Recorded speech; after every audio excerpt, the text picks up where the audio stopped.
DOH, Department of Health. Maraming salamat po at magandang umaga Mr. Chair, Senator Raffy at Senator Erwin. Suportado po ng Department of Health ang layunin ng panukalang Bagong Balikbayan Act na naglalayong magtatag ng isang komprehensibo at napapanatiling reintegration framework para sa ating mga manggagawang Pilipino sa ibang bansa. Mula sa pananaw ng pampublikong kalusugan, ang reintegration ay hindi lamang isang economic o labor issue, kundi pati na rin isang isyung pangkalusugan at social protection.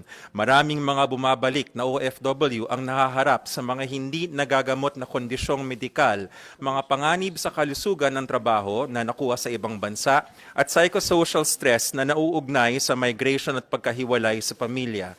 Ang pagtugon sa mga alalahaning ito ay mahalaga sa DOH upang matiyak na ang mga bumabalik na manggagawa ay makakabangon, makakabawi at makakabalik ng ganap sa kanilang mga pamilya at komunidad. Ang hakbang na ito ay naaayon din sa mga umiiral na mga pambansang patakaran tulad ng Universal Healthcare Act at Mental Health Act na nag-aatas sa Estado na tiyakin ang komprehensibong mga serbisyo sa kalusugan at kalusugang pangkaisipan para sa lahat ng Pilipino, kabilang ang mga migrant workers at mga bumabalik na Pilipino. Mr. Chair, ang mga kamakailang kaganapan sa gitnang silangan ay higit na nagbibigay diin sa kahalagahan ng pagkakaroon ng isang malinaw na reintegration framework. Dahil sa malaking bilang ng mga Pilipinong na-deploy sa rehiyon, ang tumitinding tensyon ay maaaring magresulta sa mga sitwasyon kung saan ang mga bumabalik na OFW ay nangangailangan ng medical screening, psychosocial support at pagpapatuloy ng pangangalaga pagkabalik nila dito sa ating bansa. Bilang paghahanda sa mga ganitong sitwasyon, pinangungunahan na ng DOH kasama ng DMW ang koordinasyon sa sektor ng kalusugan upang suportahan ang mga bumabalik na Pilipino.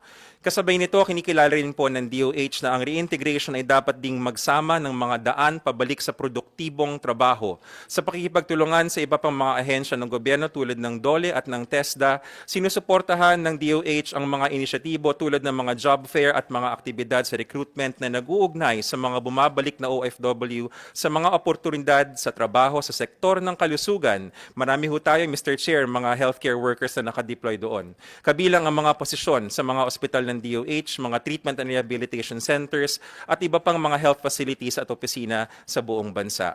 Dahil sa mga kadahilanang ito, kinikilala ng DOH ang kahalagahan ng panukalang batas na ito bilang isang hakbang tungo sa institutionalization ng isang mekanismo ng buong gobyerno para sa reintegration na nangangalaga hindi lamang sa kapakanang pang-ekonomiya, kundi pati na rin sa kalusugan at kagalingan ng ating mga bumabalik na manggagawa at ng kanilang mga pamilya.